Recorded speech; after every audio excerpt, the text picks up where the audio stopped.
Hey guys, how's it going? And welcome back to part 3 of the 7,000 subscriber Q&A series. Now this is going to be the last part before I announce the winners of my giveaway, the first giveaway hopefully of many to come. It has been strung out for quite a bit, but I have been trying to answer as many of your questions as possible. Often some of you guys, the questions you ask, the answers are quite long. So I try and give the best answers I can, hence why there are 3 parts to this Q&A. With no further ado, we're going to crack on straight away. Now, these questions are actually from Instagram. So yeah, let's get to them. What sort of things do you do extracurricular? I can code, Python, CSS. I read and learn Arabic. I'm considering learning an instrument, but what other recommendations do you have? When you're considering extracurricular activities, the most important thing is what sorts of skills can you gain from them, and also do you enjoy these activities? So for example, the coding that you're doing is fantastic because you're learning problem solving skills but also analytical skills. You have to be really meticulous when it comes to code to make sure that your program ends up coming out right. Reading books or even learning a language, fantastic things to do. Like they say, people who can speak multiple languages at the tip of their tongue are some of the cleverest people you'll meet. And yes, learn languages, they're really good for expanding sort of your mental brain power. I'm sure there's science to back it up, but let's not get into that just yet. So maybe try and take up a sport of some sort, whether it's running, cycling, or even football. A lot of the things you're doing, you are spending a lot of time inside and indoors, which, fine, it's great, you're learning a lot, but then you also do want to spend time outside of the house because while studying also, you're again sitting inside for a long period of time.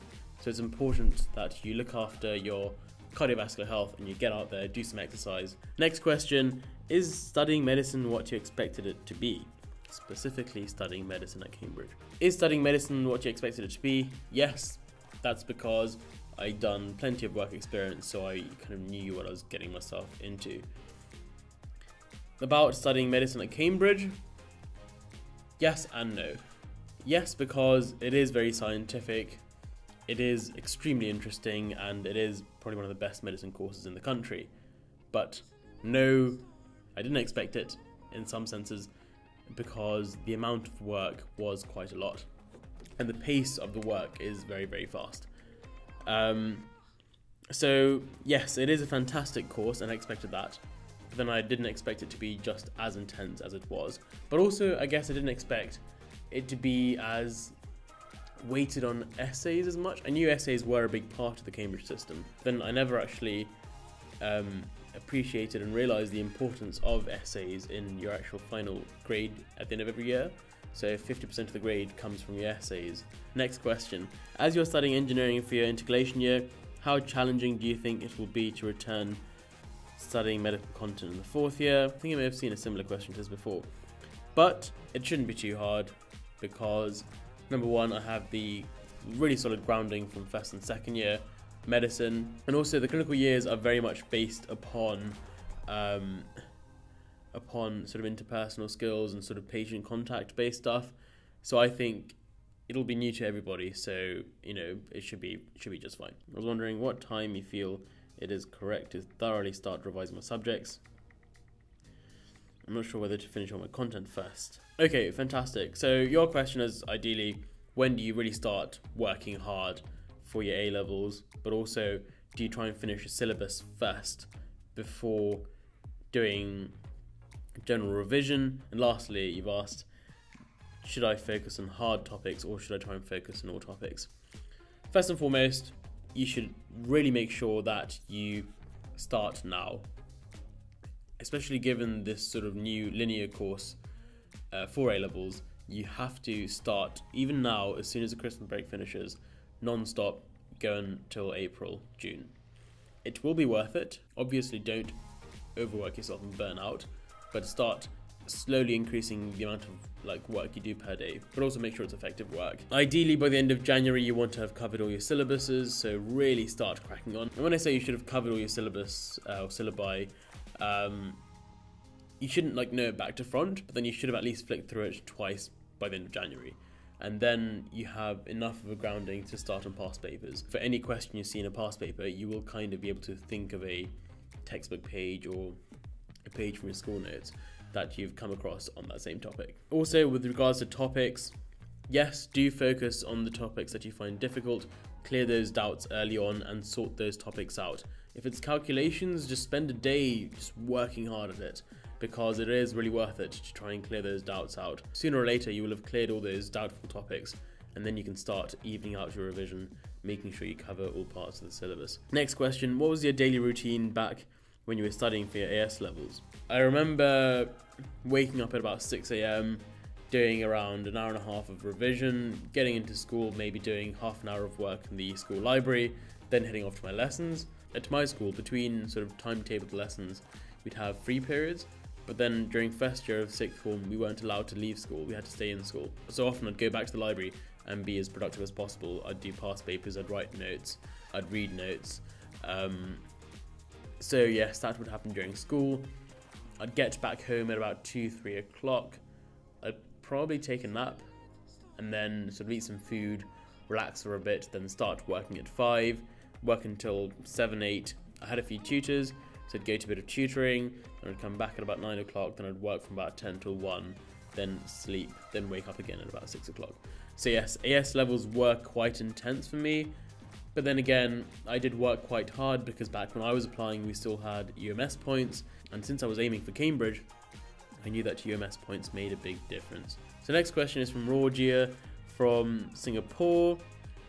What subjects do you take for A-levels? I'm debating between physics and biology for a long time. So I took maths, biology, chemistry and physics at A-level, all to the full A-level standard. So between physics and biology, I don't know, I personally consider them both very important. Physics is super interesting in sort of topics that you learn, so I found that really interesting. Biology, I must say, was quite softer, but then again, it is very informative in terms of how just things work around you, and the level of detail in biology wasn't that much. Physics was definitely harder in terms of conceptualizing the ideas they presented, but also the equations and visualizing how, you know, magnetism worked and how all of those things sort of came together and different laws and stuff. That was quite a headache. But then physics, yeah, once you got your head around the concept, it was fairly straightforward. I'd say try and take both, because they are really fun subjects, and fine, they are both hard, but then they are really, really rewarding. Next question is from Kavi. What would you say about the diversity at Cambridge? What advice do you have on work experience, volunteering and other stuff for medicine? I'd say diversity at Cambridge is just improving year upon year. Even in my year, medicine is extremely diverse.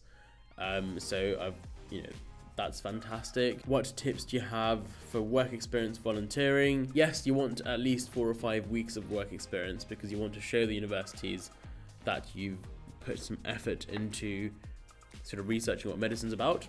Volunteering, try and get some long-term volunteering placements to really show that you are interested in a caring profession, but also to show the admissions tutors that you can sort of stick to something for a long period of time.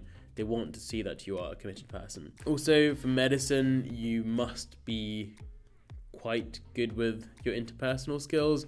You can't be a complete introvert who struggles to speak. You need to be able to, especially at MMI interviews, Cambridge obviously is a traditional interview, but at MMI interviews you get stations where they really do grill you on your skills. So you want to make sure that you practice them, whether you book a mock interview or whether you practice with friends at school, get onto that straight away. Next question from Anissa. How do you make time to revise and do practice papers when AS homework is so time consuming? AS homework is time consuming, I agree. Simple answer, just get it on quickly. You shouldn't be spending hours and hours on homework. Set yourself a time limit. Be like, I'm going to give myself 45 minutes to finish this piece of homework. Because doing homework, fine, it makes a teacher happy, but then if it's not helpful for you, and you think it'd be more beneficial for you to actually revise and memorize some content, in the long term, then, finish your homework quickly and get onto the revision. Teachers try and help, to the best they can, but then sometimes, honestly speaking, it wasn't helpful. So you need to realize, as a student, as a person taking the exam in a few years' time, you need to prioritize what works best for you. So still do your homework, I'm not saying skip it, but do it quickly and get it out of the way. If it is incomplete, then go to the teacher the next day and be like, "Miss, I actually didn't understand what happened.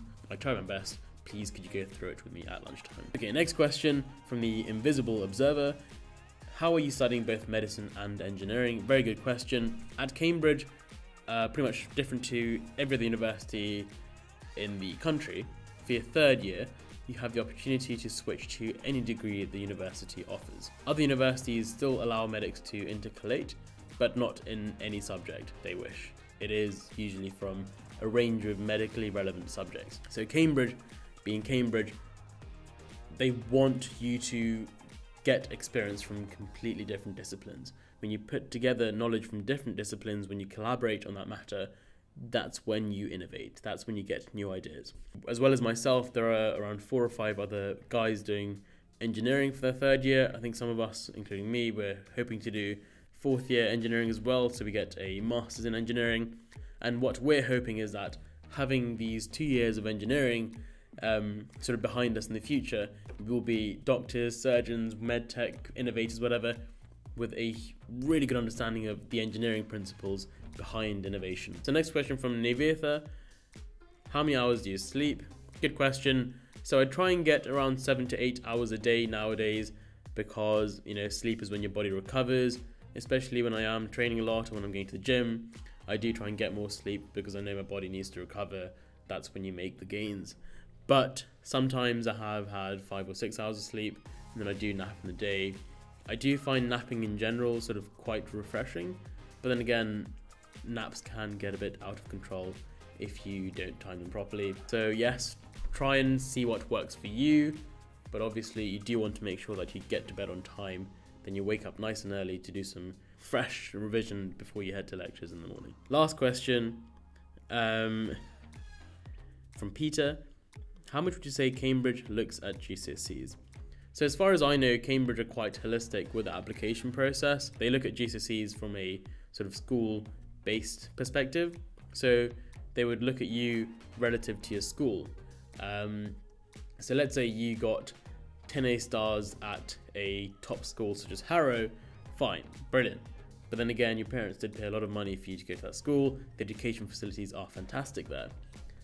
Compare that to a student who got 10 A stars at a comprehensive school in the middle of nowhere with really bad educational resources. Okay, so if you do compare the two, I'm not saying one person's cleverer than the other, but clearly the person who's had, who's been to a comprehensive school must have had to work harder and more independently, and would have had to have more motivation to try and get those 10 A stars, compared to someone who has, come from a privileged background, who's gone to a really nice school, where things are, a bit easier because I guess the resources are better, the teachers are more supportive, there are more teachers, blah, blah. So yes, Cambridge are very, very good at looking at your grades from a school basis. So yes, don't worry. As long as you know that you worked hard, as long as you know that you tried your best for your GCSEs, then it'll be fine. Thank you so much, guys, for the questions. And as promised, the giveaway video is next, and I'll be releasing that in about a week's time. So do look out for it, and hopefully I'll be sending out the giveaway items very, very soon. Anyway, I'm still at Oxford here. I've only got a few days left. It's quite sad. My weeks here have nearly come to an end, but it's been fantastic, and I can't wait to go back for term 2 of third year back at Cambridge. Anyway, once again, thank you guys so much for watching, and as always, take care, and I'll see you in the next video. Bye bye.